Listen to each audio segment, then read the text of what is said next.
Hey, stay Steve, please like and subscribe. Please click on the deck heroes icon, click on subscribe. It's 100% free. Blood in, blood out. And don't forget to click on the notifications just so you don't miss any amazing content. All right, so this guy, top left, was actually, what I think about is Brooklyn Zoo, WODB. Anyway, Tidjana Jackson, apologies if I butchered that. Why Young Men Can't Grow Up. Over 100,000 views. First viewing for myself. Let's go. This ain't one of them man-up speeches about pushing through, being strong, and moving out your mama house. This is a brutal breakdown on how being out of touch with your voids prevents you from becoming a real man, a respected man, a free man with a life of purpose and a legacy no can take from you, heard me? When I didn't know better, I let these trick me into thinking chasing the bag would make me a man and solve all my problems. Instead, that shit set me up for a life of silent suffering because I quickly learned there wasn't nothing fulfilling about working just to pay bills, you heard me? I got to wondering, what was the point of my whole life?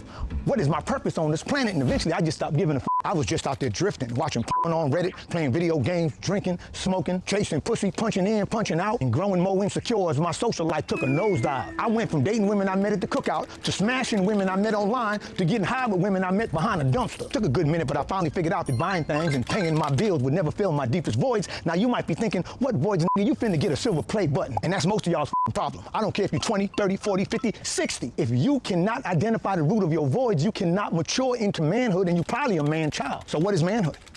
Manhood is when your self-awareness leads you to living an unwavering life of purpose. That life of purpose becomes your higher calling. Now let's talk about what manhood is not. Smashing a bunch of bitches, bullying folks, men, women, or swimming, short-term thinking, neglecting your offspring, having no plan. In fact, a lot of the things on that list is what happens in the seasons of being a boy. Y'all want to know what real men doing right now? They actively working on the change they wish to see in the world, even if that means skipping a couple meals and not getting home until after midnight. Sounds simple enough, but why so few doing it? Because they come from a generation of motherfuckers who don't know the root of their voids. Whoa. Slow down, TJ. What the is a void? A void is the feeling of being lost, disconnected, discouraged, and confused about your life. And even still, you experience anger, loneliness, and frustration. You might want to do better, but you have no direction, no drive to become who you think you want to be. That's your void. And a man's job is to know the root of his void. I know I'm spitting game, but go ahead and click out because you can't get over my big T. So how can you be certain for sure that you have a void? And how do you get to the root of it? If you have people-pleasing tendencies, difficulty expressing your emotions, if you withdraw or isolate from social settings, do you self-sabotage? Do you often feel rejected?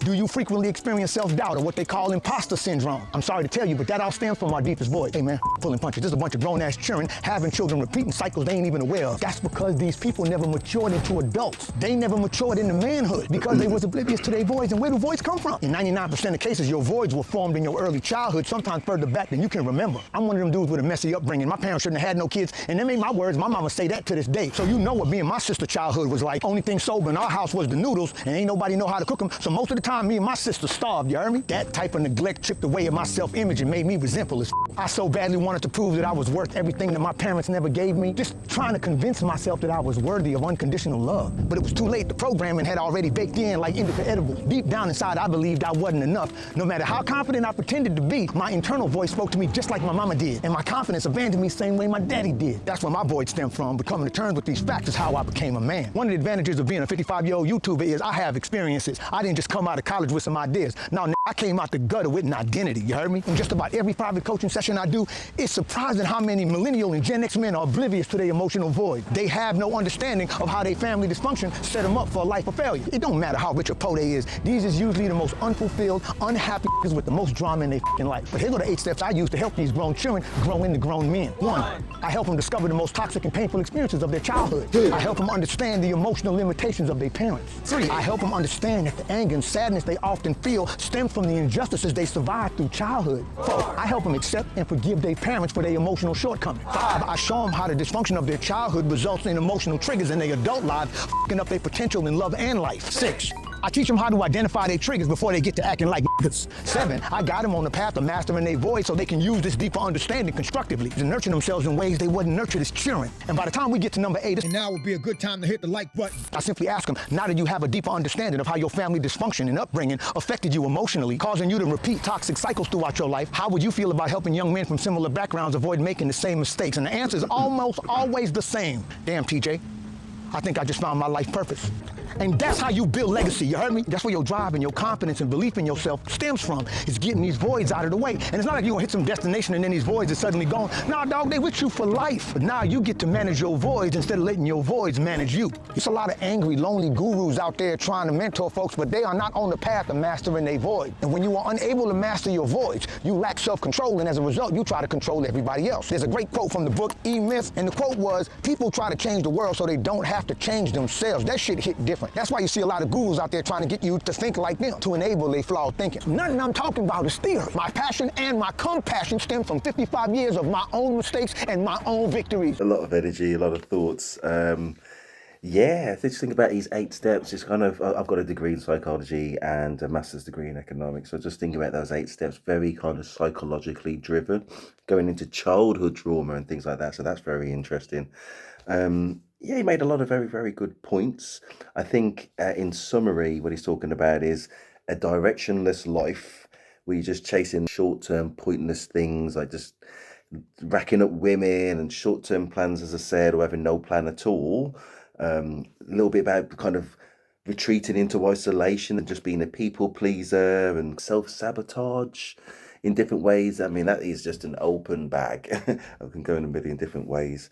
And not really maturing into manhood. And I guess manhood would be, yeah, he actually defined it as a life purpose, because the longer term plans and things like that. So yeah, I mean, how do you get there? You know, how do you build the people? I mean, he went into his childhood as well. So how do you build the people to get there? And I think that does come from the home.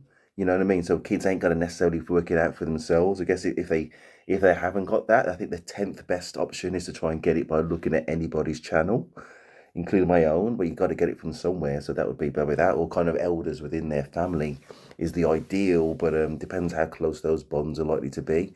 And if it's a man, not that close at all, probably. The things that we know is what we should be doing, really.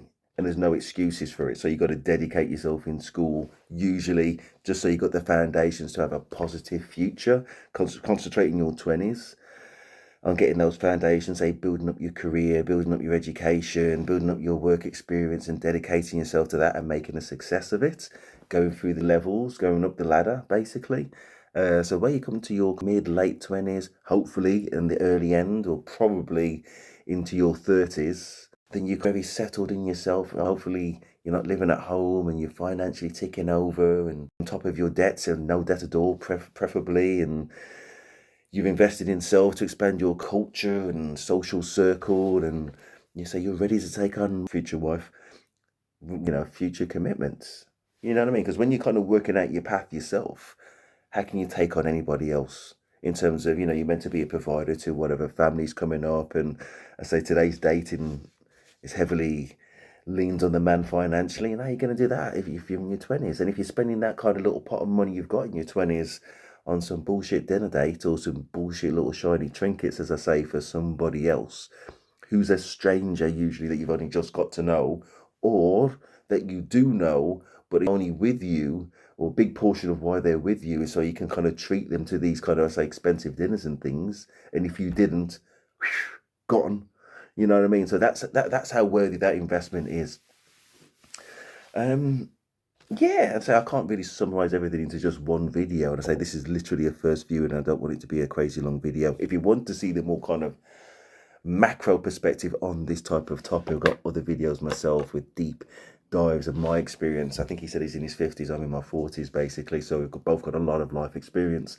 I'm in the bustling city of London. There's just a lot of avenues in order to, say, advance your career or advance your social experience. And as I've gone through it the hard way myself, kind of struggling with dating earlier on, and then kind of working things out and kind of reflecting on self and all about that kind of self-improvement piece, and I say the role of a man in taking charge of things and not waiting for things that people to bail you out. You need to kind of lead your own life to success so you can lead others along with you, hopefully in a prosperous family. Anyway, so please like, subscribe. That is Steve, and I'm out.